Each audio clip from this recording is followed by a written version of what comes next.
Мындай негизги максаттарынан бири бул деген 2021 жылдын 18 июнь күнү Түштүк Батыш ыкчам командачылыгында Ош гарнизонунун башчысы полковник Руслан Мукамбетовдун колдоосу менен мекенин коргоодон артык ардактуу жана ыйык милдет жок аттуу тегерек стол болуп өттү.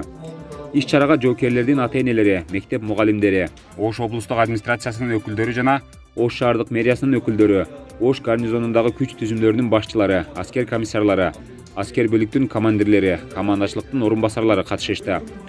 Иш чаранын негизги максаты аскерге чакырылуучу жарандарыбызды аскерге чейин үй бүлөдөгү ата-эненин бала бакча, мектеп тарбиясынан тартып, даярдоону жогорулатуу жана моралдык психологиялык абалын чыңдоо боюнча иш чараларды биргеликте уюштуруу, ошондой эле Кыргыз Республикасынын куралдуу күчтөрүнүн кадыр-баркын, аброюн көтөрүү болуп саналат. Иш чаранын жүрүшүндө катышуучуларга Кыргыз Республикасынын куралдуу күчтөрүнүн тарыхы жөнүндө документалдуу тасма көрсөтүлүп, тасмада армиянын түзүлгөн күндөн тартып бүгүнкү күнгө чейинки иш чаралары баяндалды. Ош гарнизонунун башчысынын орун басарлары, аскер комиссарлары, Ош гарнизондук госпиталынын башчысы тарабынан баяндамалар жасалды. Ал эми Ош гарнизондук прокуратурасы тарабынан жоокерлердин, аскер кызматкерлеринин жоопкерчилиги жана милдети тууралуу кылмыштуулукка каршы күрөшүү боюнча түшүндүрүү баяндамалары жасалды. Атайын тегерек стол уюштурган экен, ата-энелер жана ушул жердеги азыркы болуп аткан жаңылыктар боюнча. Мага өтө чоң жакшы жаңылыктар болду. Буга чейин биз мынчалык аскер комиссариатында жүргөн иштер боюнча бизде маалымат жок эле. Жакшы уюштуруштур, биринчиден ошол уюштургандарга чоң рахмат, иштерине ийгилик. Анан бул жерде биздин көбүрөөк ата-энелерибиздин балдарды патриоттуулукка тарбиялабаган көрүнүп турат. Себеби көпчүлүгү эле ата-энелер балдарын армияга жөнөткүсү келбестен иштеп, акча таап, ошол жака көбүрөөк бурушат.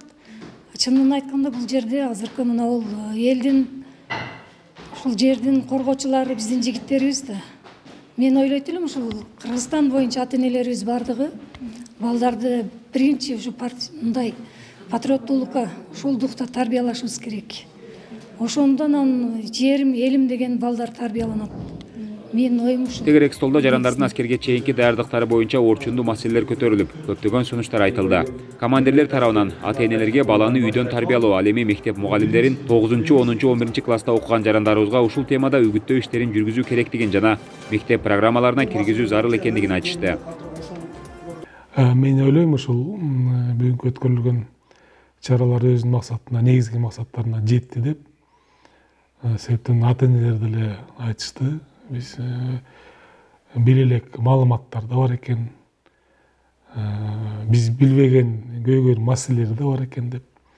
Эң негизги ошол максаты ошол жаш жоокерлерди мектептен баштап чогуу биргеликте тартипти көрсөтүп, ата-энелердин моюнуна жүктөбөй, аскер бөлүктөрүнө киргенден кийин командирлердин моюнуна жүктөбөй, ошол мектептен баштап ата-энелер, мугалимдер, аскер комиссариаттарынын кызматкерлери, аскер бөлүктөгү кызматкерлер биргеликте ошол мектептен баштап тарбияны көрсөтүшүбүз керек деген бир ой пикирге келдик. Мен ойлойм, ушул негизги максатына жетти деп. Айтылган сунуш пикирлер токтомго киргизилип, жогорку башкармалыктарга жөнөтүлмөкчү.